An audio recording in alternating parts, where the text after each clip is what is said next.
दोस्तों नमस्कार, मैं सौरभ गोस्वामी। हम लोग पृथ्वीपुर में हैं और तमाम चुनावी मुद्दों को कवर कर रहे हैं और तमाम महिलाओं से भी मिले, चूँकि हमने ये देखा है कि मध्य प्रदेश में बड़े पैमाने पे महिलाएं जो है लीडरशिप है उनके अंदर और राजनीति कर रही हैं। तो हमारे साथ एक कवित्री हैं, साथ साथ राजनीतिक उनकी पृष्ठभूमि भी है, तो उन्हीं से उनका परिचय लेते हुए फिर उनसे चर्चा करते हैं।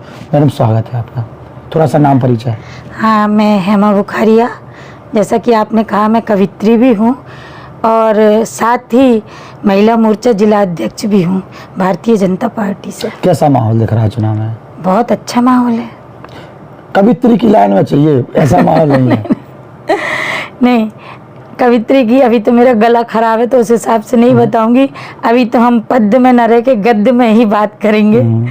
हाँ, यहाँ बहुत अच्छा माहौल है और जो यहाँ के मुख्यमंत्री और भाजपा सरकार ने मातृशक्ति का जो सम्मान बढ़ाया है उसका हमें बहुत फ़ायदा मिलेगा, इस पार्टी को बहुत फ़ायदा मिलेगा। क्योंकि हम लगातार पृथ्वीपुर में 3-4 महीने से घूम रहे हैं जी। हर मंच से आपकी आवाज़ दहाड़, जब आप बोलती हो तो वो अलग ही दिखता है जी। आपकी आवाज़ के साथ साथ एक जगह आप थोड़ी आशंका में भी रहती हैं कि जो पर्दे के पीछे के लोग या फिर कहें कि वो गद्दार जिन्हें हम कहते हैं, जो हर पार्टी में पाए जाते हैं। हाँ। तो उनको इशारों में आप बहुत कुछ बोल जाती हैं। जी, अब समझने वाले समझ जाते हैं।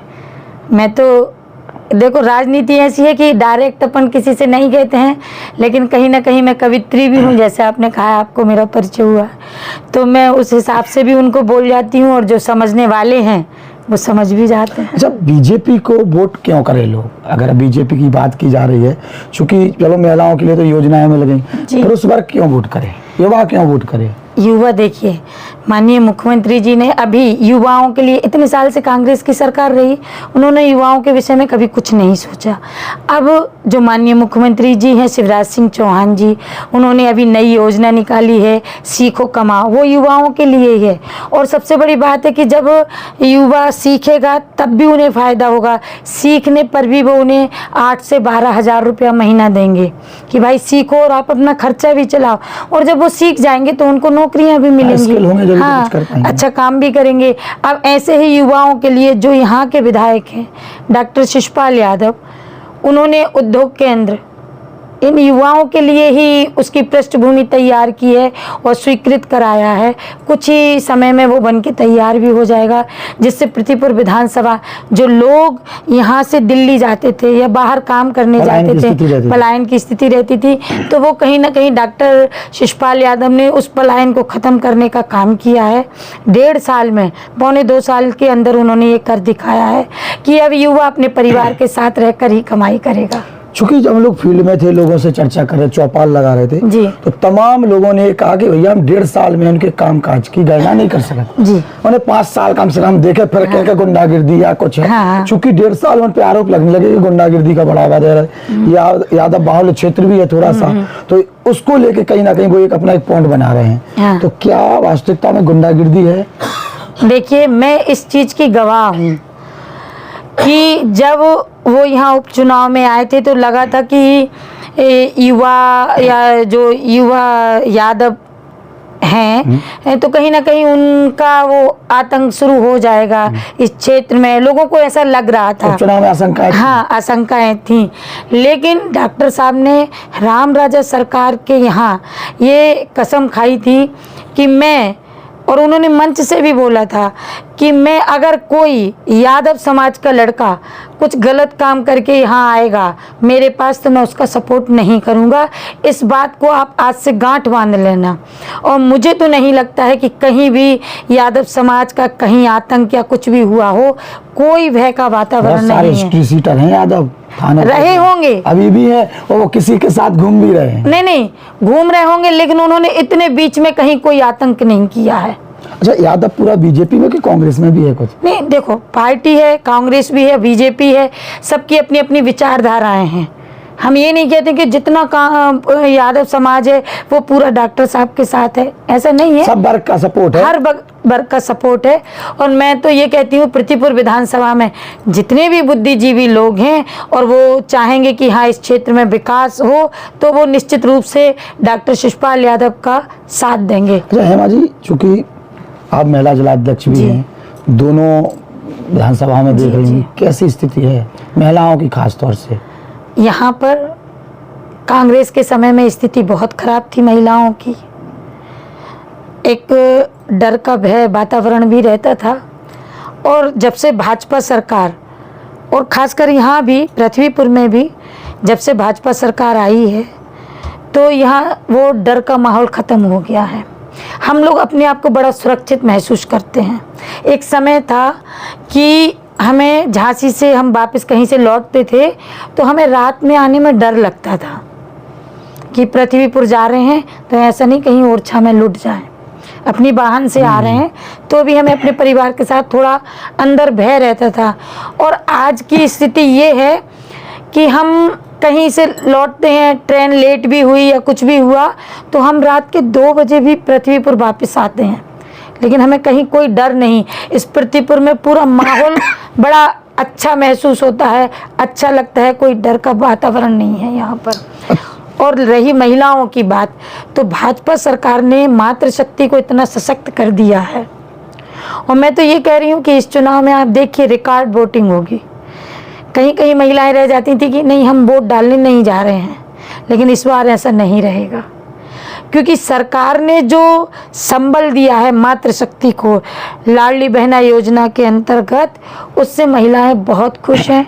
आज वो अपने आप में इतनी शक्तिशाली हो गई हैं कि उन्हें परिवार के सदस्यों के आगे किसी चीज़ के लिए हाथ नहीं फैलाना पड़ता है। अच्छा, राम मंदिर जी तमाम जो आस्था का केंद्र तो था ही, और तारीख भी डिसाइड हो गई है जी, इस चुनाव में प्रभाव डालेगा?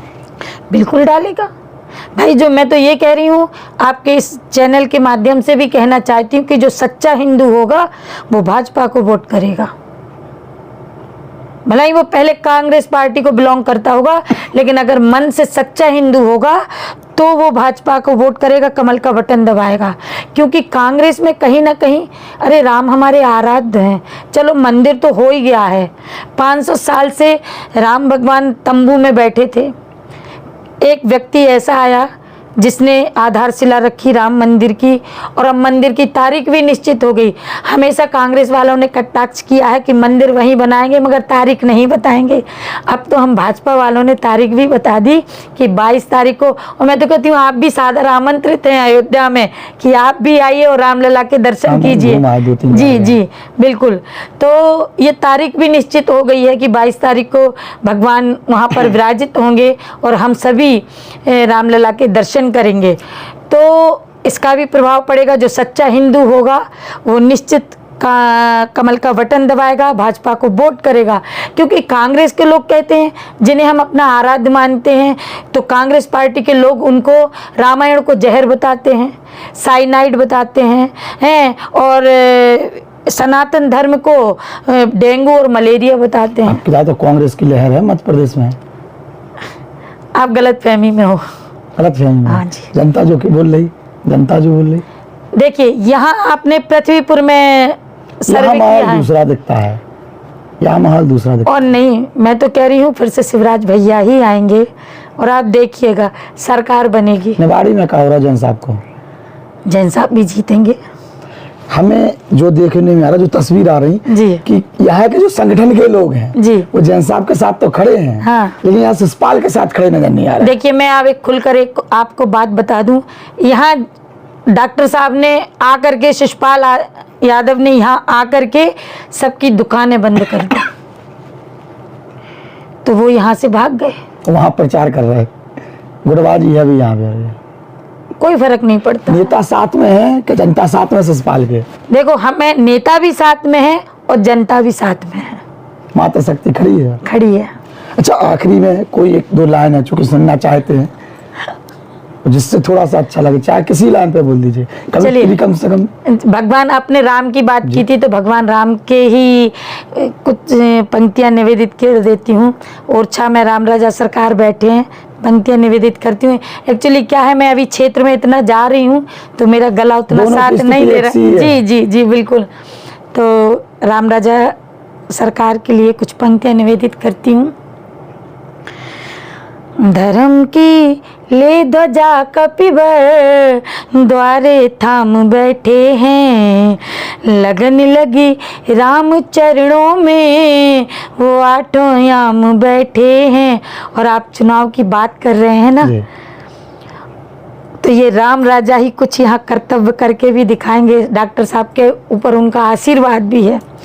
बिना मर्जी के दुनिया में हिले ना एक भी पत्ता, और छा धाम नगरी में वो राजा राम बैठे हैं, और छा धाम नगरी में वो राजा राम बैठे। तो हेमा बुखारिया जी थी जिनसे हमने चर्चा की है, चुनाव के साथ साथ और भी तमाम मुद्दों पर अपनी बात रखी है।